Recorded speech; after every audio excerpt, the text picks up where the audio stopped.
It was pure chaos on the streets of Lahore Thursday morning. Sirens went off and people ran out of their homes as a series of loud explosions were heard in the city.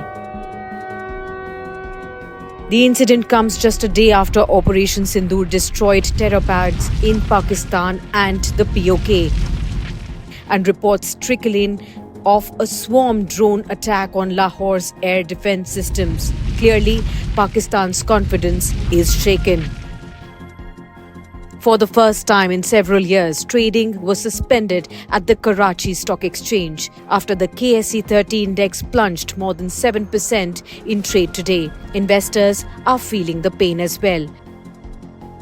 The Karachi Stock Exchange was at 36,403 at its close on 22nd of April, the day of the Pahalgam massacre. By 6th of May, it had fallen 5%. Operation Sindoor led to a bloodbath on KSE, with the index falling more than 6% in intraday trade. Finally, it closed with a fall of 3%. Today again, the sell-off was deeper, with the index plunging nearly 9% in trade. Pakistan's fragile economy is ill-equipped to face any hostilities with India. Investors started selling stocks immediately after Pahalgam attacks, and for the first time in the past few years, trading was suspended. Pakistan is staring into a financial abyss.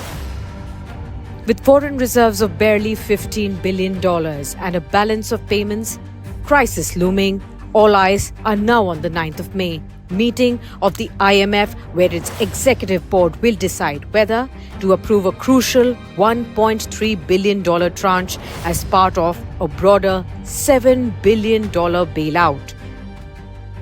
Pakistan's key economic indicators continue to flash red. Its GDP growth is expected at just 2.6% this year.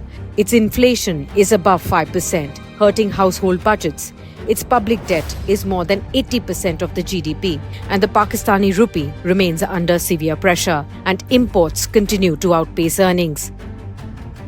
And now, in the backdrop of the Pahalgam massacre, India is pushing back diplomatically. India has formally urged the IMF to reconsider funding to Pakistan, citing risks that the funds may be diverted or misused. The message: aid without accountability may worsen regional instability.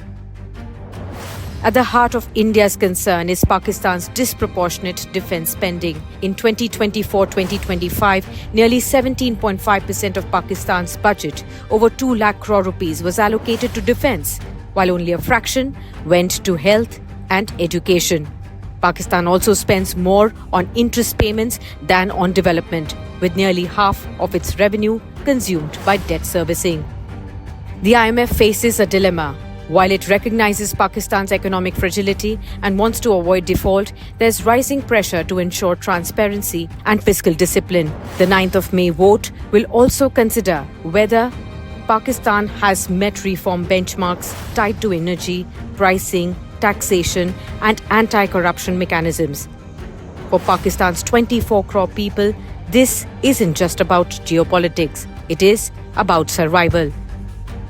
A stalled IMF deal could send inflation soaring and sink the rupee further, triggering a wider humanitarian crisis. But as war clouds linger over the subcontinent, the world's financial institutions now face a tough call.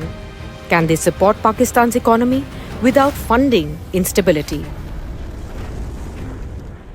The IMF decision will not just decide Pakistan's economic fate, it may shape South Asia's security calculus for years to come. Bureau Report, Business Today Television.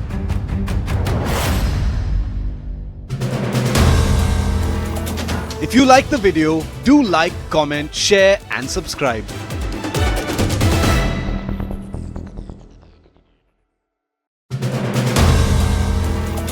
If you like the video, do like, comment, share and subscribe.